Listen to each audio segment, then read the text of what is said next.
Okay, sa mga kausafa, maayong adlaw sa tanan. So, continue ta sa ato nga topic, itong series may tungod sa senaryo may tungod sa mga patay. So karon ato na po ang pagatapikon kini bitaw aduna ra gyud usa ka tingog nga pamation sa mga patay. Tanan ng mga patay usa ra gyud ka tingog ang ilang mabatian.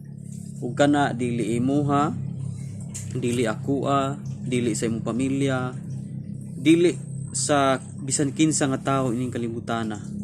Ug ato kining pagakutloon ug atong tukion sa Biblia kung tinuod ba kini nga aduna ra gyud usa ka tingog nga madungog sa mga patay. Kini makita sa Juan 5:28 ngadto sa 29. Matud pa dinhi, ayaw kamo kahibulong kay moabot ang panahon nga ang tanang mga patay makadungog sa iyang tingog og manggula sila sa ilang lubong kadtong maayog binuhatan, mabanhaw og mabuhi sa dayon ug kadtong daotag binuhatan, mabanhaw apan silutan. So igsuon, klaro kaayo ang gisulti sa Juan 5:28 nga ayaw kamo kahibulong kay moabot ang panahon. So sa ato pa wala pa moabot ang maong panahon. Unsa umalabot pa nga panahon. Unsa man nga ang tanang mga patay makadungog sa iyang tingog. So kang kinsa man ang tingog kanang iyang gipasabot. Di ba? So kang Ginoong Hesukristo kana nga tingog. Sadyang mobalik si Jesus Christ kalibutan, makadungog ang tanan nga mga nangamatay sa lubnganan, makadungog sa iyang tingog ug mamakon sila.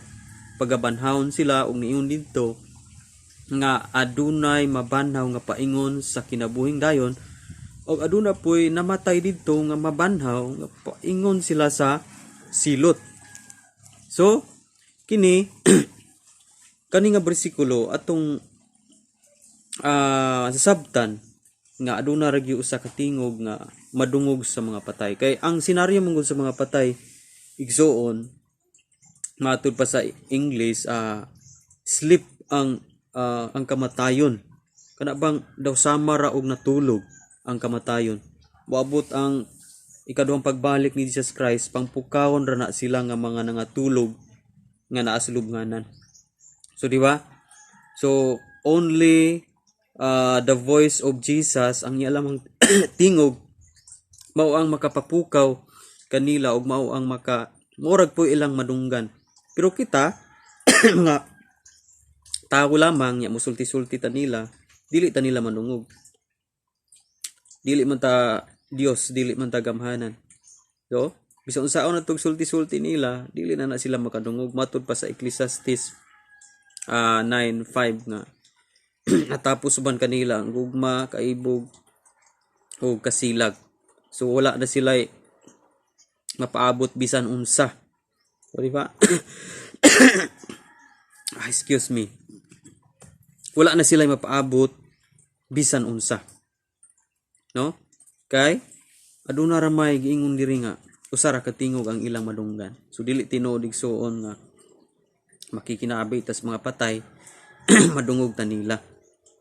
Sulti-sultian ato si lolo, si lola, o si ate, o si mama, kinsa pa nang ato mga minalas kinabuhi nga nasa lubnganan karon. Nya timpong Nobyembre 1 ato nato dito day magsulti-sulti ta, wala na sila kabati igsuon. Ano man wa pa man ang second coming of Jesus Christ nga din si Jesus Christ lang ang ilang pamation ug mamakon sila. Nga si kinsa man ta nga mukigsulti-sulti nila nga wala man, dili man imo mabasa sa Biblia nga kung musulti-sulti ta dito sa lubnganan, dito sa sementeryo, makadungog sila. Dili igsuon. So munang dili ta wala ta na sa born again o mga na nagtuon sa pulong sa Dios.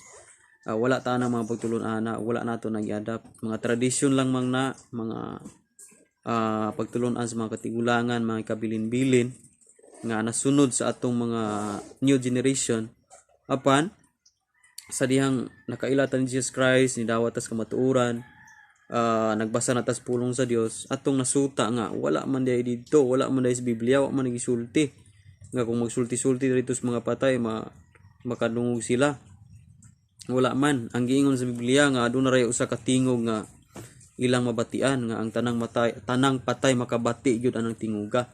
Ug kana nga tingog mao ang tingog kang Ginoong Hesukristo sa iyang second coming, sa adlaw na niya sa iyang pagbalik nga pagabanhawon ang mga patay. So,